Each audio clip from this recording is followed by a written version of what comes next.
샬롬. 출애굽기 강의 18번째 은혜 아니면 우리 찬양하면서 하나님께 영광 돌립니다.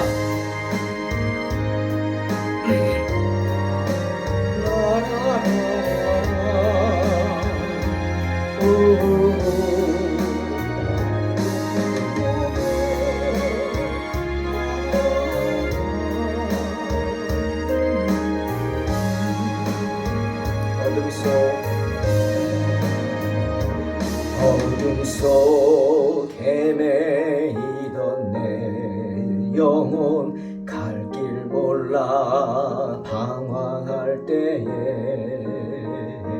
주의 십자가 영광의 그 빛이 나를 향해 비추어 주셨네. 주홍빛보다 더 붉은 내 죄 그리스도의 피로 씻기어 완전한 사랑 주님의 은혜로 새 생명 주께 얻었네. 은혜 아니면 나서지 못하네. 십자가의 그 사랑 능력 아니면 나서지 못하네. 은혜 아니면 나서지 못하네. 놀라운 사랑 그네 아니면 나서지 못하네.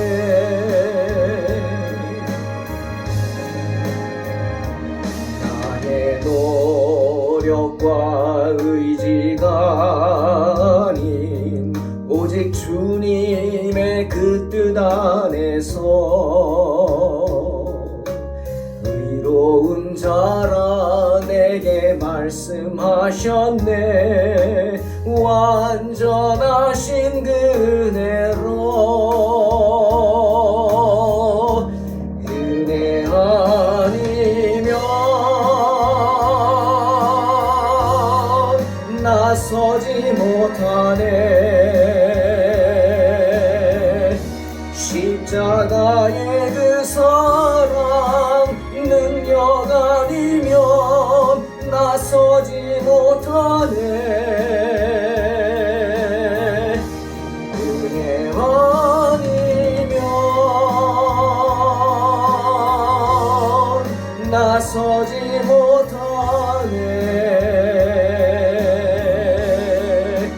완전한 사랑 그네 아니면 나서지 못하네. 이제 나 사는 것 아니요 오직 예수 내 안에 살아계시니 나의 능력 아닌 주의 능력으로 이제 주와 함께 살리라.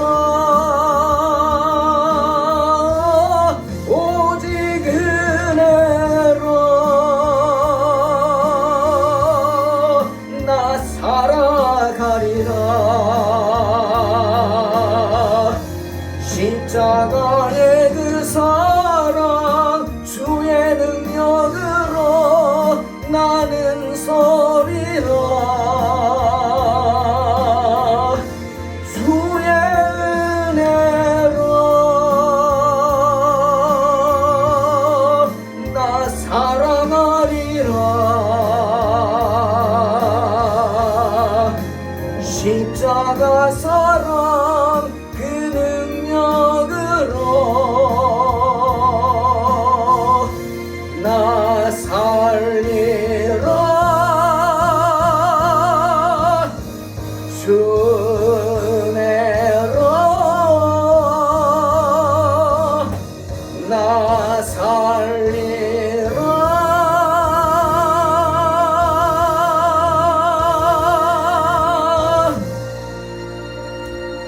아멘.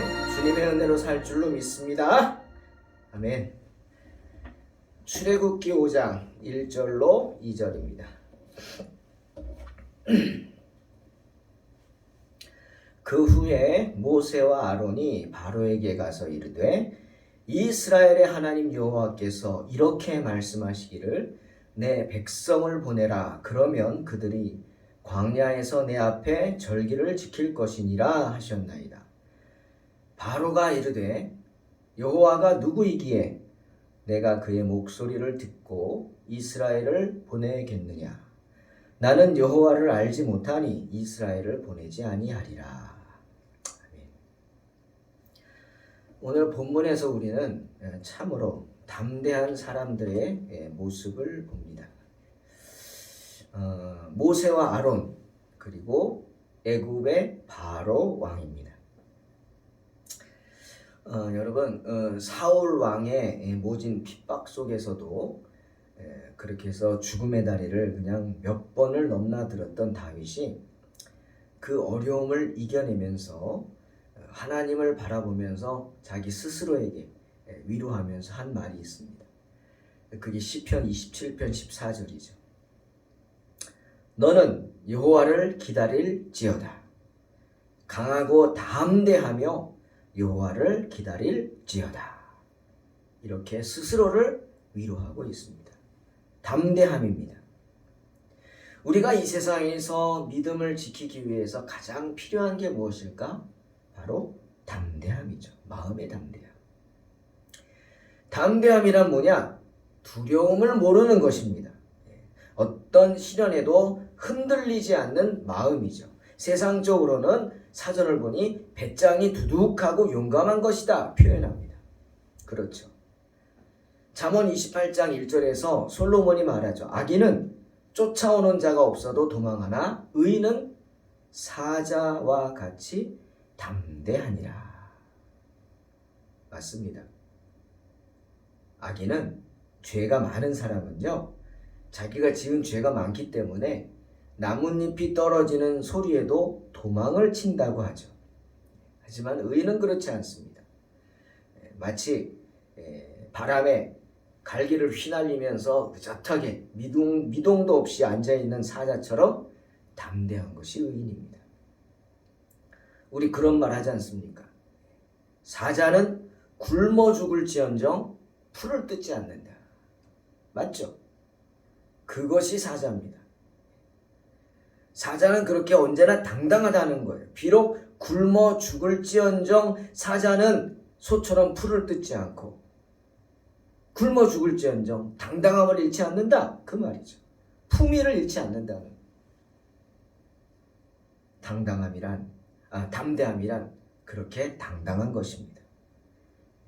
성도가 담대하다는 것, 바로 성도로서의 품위를 잃지 않는다는 것이죠.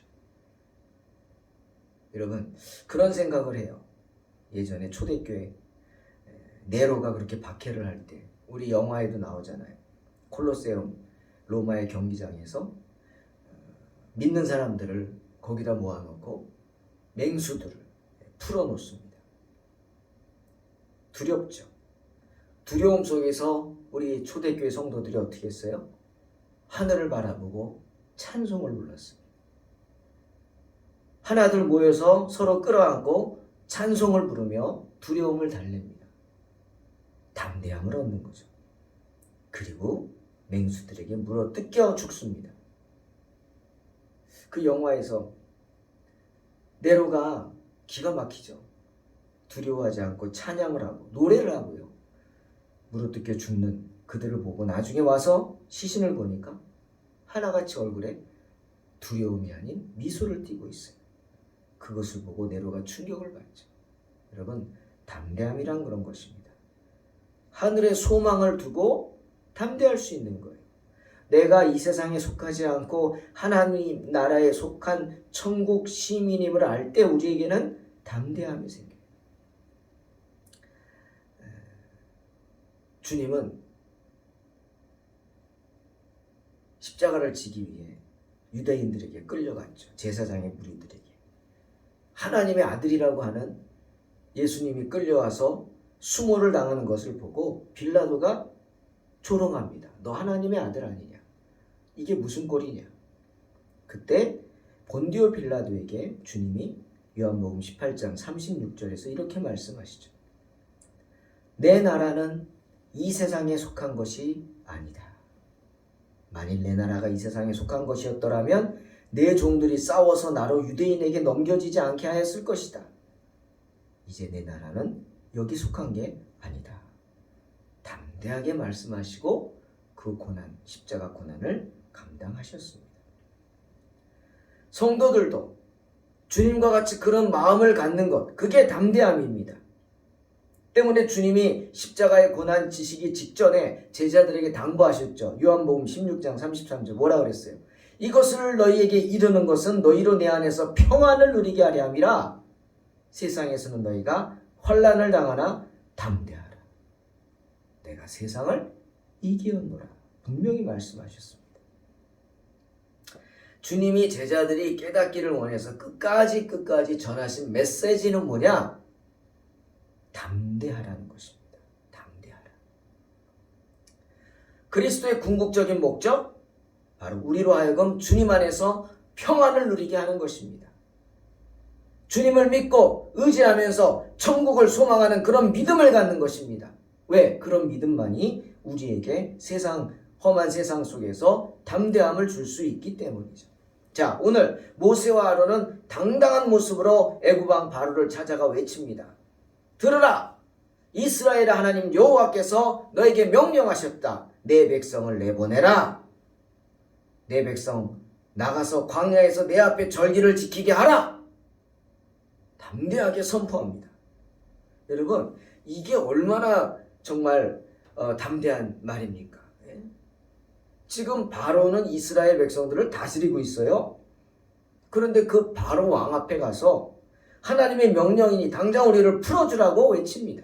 가뜩이나 이스라엘 백성 때문에 바로가 골머리를 썩고 있었습니다. 그런데 바로에게 그런 말을 하고 있어요. 언제 저들이 반란을 일으킬까? 세력이 커지는 걸 보고 인구수가 많아지는 걸 보고 고민하고 있는데 대표라는 사람들이 가서 그런 말을 하니 이거 얼마나 충격입니까? 정말 목숨을 담보로 한 말이 아닐까요? 여러분, 아론과 모세가 어떻게 이렇게 담대할 수 있었죠? 어떻게 이렇게 무서운 줄 모르고 당당하게 외칠 수 있었습니까? 이런 당당함이 어디서 나옵니까? 시편 4절 3절 말씀하십니다. 여호와께서 자기를 위하여 경건한 자를 택하신 줄 너희가 알지어다. 내가 그를 부를 때 여호와께서 들으시리로다. 말씀하십니다. 분명히. 즉 주님께서는 경건한 자가 부르짖을 때에 그 기도를 들어주신다고 하시는 겁니다. 그러니 모세와 아론의 그 당당함이 어디서 나오는 거죠? 바로 경건함입니다. 경건함. 예. 아론을 보십시오. 아론이 어떤 사람입니까? 하나님의 음성을 들은 사람이에요. 내가 너의 동생 모세를 통해서 이스라엘 백성들을 애굽에서 구해낼 것이다. 그러니 너는 지금 가서 하나님의 산으로 가서 모세를 마주하라. 그 음성을 듣고 아론은 저 멀리 미디안 광야에 있는 호렙산까지 쫓아갔던 사람입니다. 그래서 살아계신 하나님의 음성을 들었죠. 모세는 어떻습니까?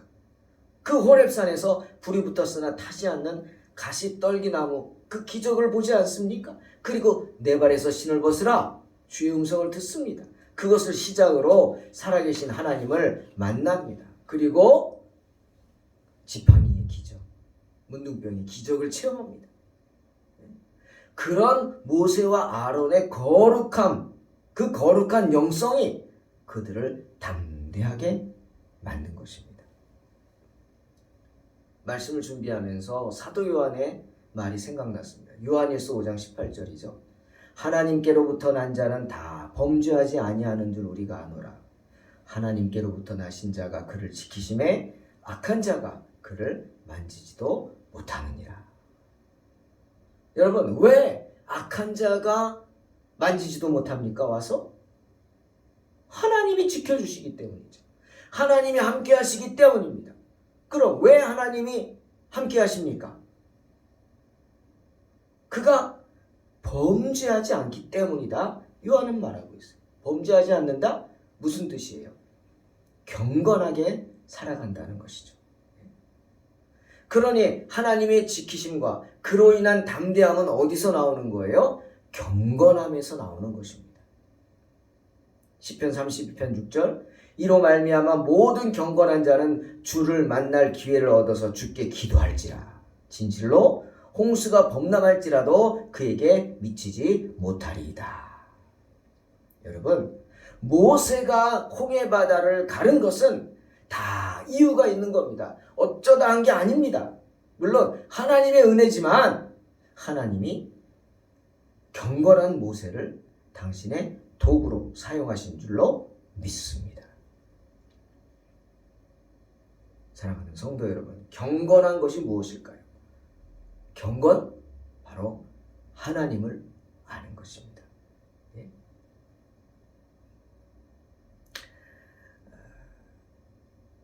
골로새서 1장 10절에서 바울이 말한 것처럼 경건은 뭐냐? 하나님을 아는 지식에서 자라가는 것입니다. 어떻게 해야 경건할 수 있나? 야고보서 1장 27절에서 말하죠. 하나님 아버지 앞에서 정결하고 더러움이 없는 경건은 뭐냐? 곧 고아와 과부를 그 환난 중에 돌보고 또 자기를 지켜서 세속에 물들지 않는 그것이다 말합니다. 어떻게 경건할 수 있습니까? 이 세상에 물들지 않는 겁니다. 세상 유혹에 넘어가지 않고 그 물들지 않고 자기를 지킬 뿐 아니라 자기만 생각하는 게 아니라 어려운 사람들을 생각하고 하나님의 나라를 위해서 헌신하는 것이 바로 경건의 척도입니다. 모세와 아론은 그렇게 경건한 사람이었다 말하는 것이죠. 또 우리는 성경 오늘 본문에서 또 다른 담대한 사람을 보죠. 바로 애굽 왕 바로입니다. 그런데 이걸 담대함이라고 하기는 좀 그렇고 도리어 오만함이라고 할 수 있죠. 오만합니다. 아주. 예? 바로는 하나님의 명령을 전하는 모세에게 뭐라 그럽니까? 여호와가 누구냐? 예? 여호와가 누구기에 내가 그의 말을 듣겠느냐? 그리고 이스라엘을 보내겠느냐? 난 여호와 몰라. 난 이스라엘 보내지 않겠다. 말합니다. 여러분 얼마나 오만한 말입니까? 교만한 거죠. 담대한 게 아니라 정말 죽기를 작정한 말입니다. 그러니 하나님에 대해서 무지한 말을 쏟아내고 경멸의 말을 쏟아내는 겁니다. 여호와 그깟게 뭐냐? 이 뜻이죠. 여러분 우리는 평생 기억할 이야기가 있죠. 하나님의 천사장이었던 사탄이 왜 사탄이 되었는지 기억해야 합니다. 왜 사탄이 됐죠? 사탄은 원래 천사장이었잖아요. 3명의 천사장 중에 하나였잖아요. 근데 왜 그가 사탄이 됐냐?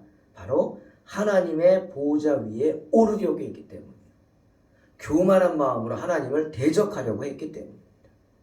또 하나, 우리는 평생 기억해야 해요. 아담과 하와가 왜 선악과를 따먹었죠? 하와를 유혹하기 위해 뱀이 무슨 말을 속삭였죠?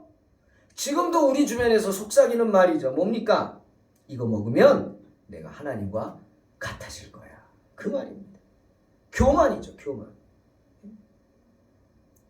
정말 하나님에 대한 이런 무지와 또 바로처럼 하나님을 이렇게 경멸하는 것은 이 세상에 존재하는 모든 악의 원인입니다. 모르기 때문에 하나님에 대해서 무지하기 때문에 하나님을 무시하고 하나님을 경멸하는 겁니다. 바로가 담대했다고요? 맞습니다. 네? 죽으려고 작정했죠? 그의 담대함이 어디서 나와요? 바로 이런 무지, 이런 오만, 이런 경멸함, 즉 불경함 때문이었습니다. 불경했어요. 경건하지 못했어요. 바로는 불경했습니다. 아마도 바로가 이렇게 말했을 겁니다. 모세에게. 이스라엘의 하나님이라고? 야, 그 하나님의 이스라엘을 지배하는 게 나다. 예? 그 하나님의 이스라엘을 지배하는 게 나야. 그러니까 내가 그런 하나님에게 복종하겠느냐? 경멸의 말을 쏟아냈을 것입니다. 바로는 하나님께서 세상을 지배하심에도 불구하고 자기가 인간임에도 불구하고 하나님의 지배를 받지 않으려고 한 것입니다.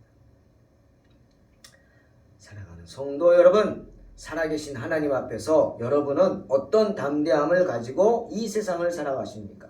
바로와 같이 교만함, 오만함입니까?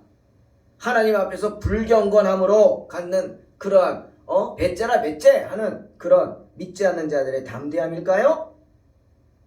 아니면 모세와 아론과 같이 하나님 앞에서 경건함으로 갖게 되는 담대함입니까? 주님의 능력이 따르는 담대함이죠. 날 때부터 소경된 자가 요한복음 9장에 주님을 만난 후에 눈을 떴습니다. 누군지 몰랐죠, 예수님이. 그러자 유태인들이 불러서 추궁합니다. 도대체 네 눈, 너 장님이한 거 맞냐? 날 때부터 장님이었어? 맞아? 부모를 불러다가도 묻습니다. 다 알죠. 그래, 그럼 도대체 눈 어떻게 떴냐? 예수라는 사람이 내 눈을 고쳐주셨습니다. 야, 말도 되지 않는 소리 하지 마. 그는 죄인이야. 그러자 이 날 때부터 소경된 자가 이런 고백을 합니다. 죄인이요? 요한복음 9장 31절. 하나님이 죄인의 말을 듣지 않는 줄 내가 압니다. 하나님은 죄인의 말을 듣지 않아요. 도리어 경건하고 그의 뜻대로 행하는 사람의 말을 듣습니다. 근데 그를 어떻게 죄인이라고 하십니까? 라고 고백합니다. 그겁니다, 여러분. 하나님은 경건한 사람의 말을 들으셔서 날 때부터 소경된 자의 눈도 뜨게 하시는 줄로 믿습니다. 유다도 그런 말을 합니다. 유다서 1장 15절에서 모든 사람을, 하나님께서 모든 사람을 심판하실 때 모든 불경건한 자들이 저지른 불경건한 행위와 불경건한 죄인들이 하나님을 거슬러 짓거린 무리한 말을 남김없이 다스려서 그들을 단죄하실 것이다. 분명히 말씀하십니다. 때문에 우리는 디모데에게 말한 디모데전서 4장 7절 바울의 말을 들어야 합니다. 명심해야죠. 뭐라 그랬어요? 망령되고 허탄한 신화를 버리고 오직 경건에 이르기를 연습하라. 디모데에게 바울은 부탁합니다. 경건도 연습하는 겁니다. 끊임없이 경건하기 위해서 힘쓰고 애써야 되는 거예요. 매일매일의 삶을 통해서 내 자신의 삶의 모습을 돌아보며 하나님께 가까워가기 위해서 스스로를 연습해야 합니다. 스스로를 언제나 돌아보며 살아야 한다는 거죠. 베드로후서 2장 9절에서 베드로가 우리에게 경고하면서 권면합니다. 주님께서는 당신을 경외하는 사람들을 유혹에서 건져내시고 또한 악인들은 심판날까지 계속해서 죽지도 못하게 하시고 벌을 받게 하신다고 분명히 베드로는 우리에게 권면하고 있습니다. 아무리 힘들어도요, 우리가 경건하게 살려고 노력하면 그런 사람들을 하나님은 유혹에서 지켜주시고 끝까지 지켜주신다는 말씀이십니다. 믿으시기 바랍니다. 하지만 바울의 말도 기억하세요. 디모데에게 했던 충고 3장 12절 디모데후서 무릇 그리스도 예수 안에서 경건하게 살고자 하는 자는 핍박을 받으리라. 그러니 우리가 세상을 살면서 시험당하는 것을 이상히 여기지 마시고 더욱 담대하시기 바랍니다. 더욱 담대함을 달라고 기도하면서 주님 맡겨주신 인생을 기도함으로 당당하게 살아가시기를 주의 이름으로 축원합니다. 기도하겠습니다. 하나님 감사합니다. 담대하길 원합니다. 언제나 주님의 은혜 가운데 담대하게 살기를 원하고 당당하기를 원합니다. 하나님 우리에게 그런 담대함을 주시고 언제나 주님 뜻 가운데 살아갈 수 있도록 축복하여 주시옵소서. 우리는 부족합니다. 우리는 나약합니다. 하지만 우리에게 귀한 은혜를 주실 줄 믿사오니 믿음으로 승리하게 하여 주시옵소서. 주님의 은혜 아니면 살 수 없음을 고백합니다. 도와주시옵소서. 예수님의 이름으로 기도하옵나이다. 아멘. 믿음으로 승리하시기 바랍니다.